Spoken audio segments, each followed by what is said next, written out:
A internet tem cerca de 3 milhões de páginas tentando responder a pais e responsáveis legais como impor limites a seus filhos. E como a gente impõe limites a crianças e adolescentes? Essa pergunta deveria ser ou parece ter uma resposta muito simples e muito óbvia, que é dizendo não. Mas ela é extremamente complexa de ser colocada em prática. E quando eu olho para ela me diz muito mais a respeito dos pais do que dessas crianças e desses adolescentes. Por quê? Existe uma geração de pais que tem extrema dificuldade em dizer não aos próprios filhos, em colocar limites nas crianças e nos adolescentes. São pais que, por diversas razões, sejam elas, são pessoais, obviamente, né? Mas sejam elas frustrações, desejo de dar aos filhos aquilo que eles não tiveram, medo, né? Medo da criança de enfrentar o próprio filho, eles acabam cedendo e acabam dizendo sim. Em diversas situações do cotidiano, do dia a dia. E isso, qual é a consequência disso? A consequência disso são crianças e adolescentes sem limites, sem contorno, sem noção do respeito ao outro. Porque quando eu ultrapasso, quando eu violo esse contorno, esse limite, eu normalmente acabo invadindo o espaço do outro. O que isso também significa? Significa que eu acabo invadindo ou eu acabo corrompendo ou violando a liberdade do outro. Por que eu estou trazendo isso? Esses dias eu descobri um perfil no Instagram que eu achei maravilhoso, chamado Pai Mala. E ele fez um post ele fala sobre a geração de crianças e adolescentes que completam um álbum de figurinha em um mês. Que não existe mais aquela expectativa, aquele desejo, aquela ansiedade de ir na banca de jornal toda semana e comprar 5 pacotinhos de figurinha, né? Que a gente está diante de uma geração que vai na banca e compra 50 pacotes, compra 100 pacotes de figurinha de uma vez. E que a ideia é completar o álbum rapidamente. Por quê? Porque precisa rápido daquilo, porque precisa rápido saciar o desejo de completar o álbum de figurinha. Mas, na verdade, o que a gente tem aí por trás? A gente tem pais que não conseguem dizer a esses filhos que não é assim, né? Que a gente não compra 50 pacotes de figurinhas de uma vez. Que o legal é ir comprando aos poucos, que o legal é trocar a figurinha, que o legal é ter essa expectativa, alimentar o desejo interno, né? Que a gente não sacia as coisas dessa forma tão rápida, que a gente vai lá, paga e pronto, resolve.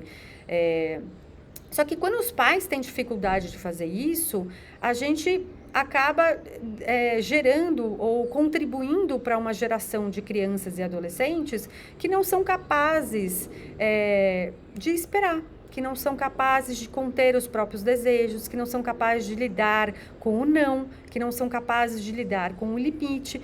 Portanto, são crianças e adolescentes que vão rompendo uma série eu diria, de regrinhas, de regrinhas, vamos dizer assim, né, de vida em sociedade. Por que daí eu trago isso? Porque eu presenciei uma situação no restaurante Rodeio do Shopping Guatemi, onde 2 famílias discutiram e uma dizia para a outra em alto e em bom tom: minha filha vai fazer o que ela quiser, ela tem só 6 anos e ela vai continuar fazendo o que ela quiser. Isso me diz um pouco, eu volto lá para o episódio das figurinhas do Pai Mala e eu volto para essas 3 milhões de páginas na internet tentando responder como impor limites aos seus filhos. Gente, é muito simples, é dizendo não, né?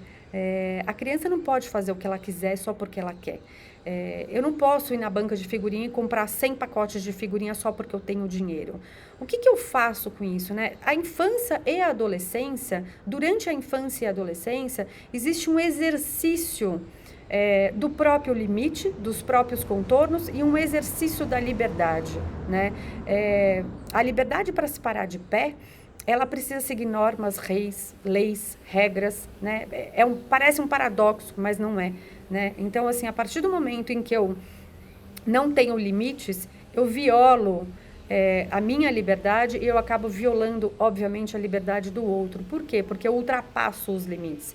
Eu ultrapasso o limite de respeito, eu ultrapasso o limite de educação, eu ultrapasso limites de bom senso, enfim, de uma série de coisas que são necessárias para a gente viver em sociedade. E a gente vê, é só olhar ao redor, né? A gente vive um momento de profunda intolerância social.